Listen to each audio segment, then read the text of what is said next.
Bonjour, je cherche un livre pour une amie reine de beauté. Donc les techniciens du sacré, c'est une production qui interroge la question des origines. C'est une série de textes qui sont de toutes origines géographiques, donc qui sont des représentations cosmogoniques. Parfait, ma reine de beauté adore les représentations. Je pense qu'aujourd'hui, la lecture ne doit pas être un moment de tout repos, c'est un moment d'interrogation. Et je m'interroge, la cosmogonie intéresse-t-elle une reine de beauté ? Ça n'intéresse personne et ça intéresse tout le monde.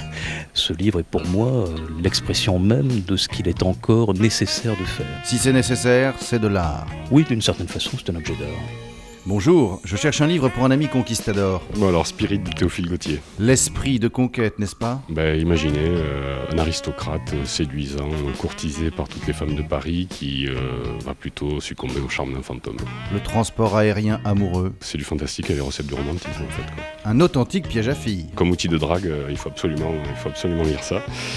Et surtout le faire lire. C'est un des bouquins que j'ai acheté le plus souvent. 300, 400 fois ? Écoutez, ça fait très longtemps que je l'ai pu offert à une fille pour la séduire, puisque la dernière qui je l'ai offerte, ça marche toujours, voilà.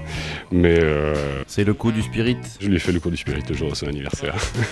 Bonjour, je cherche un polar picto-batave du Quattrocento pour un ami un peu tordu. Le tableau du maître flamand d'Arturo Pérez Reverte, On apprend qui a tué Bruegel. qui a tué le chevalier qui se trouve sur une belle peinture flamande.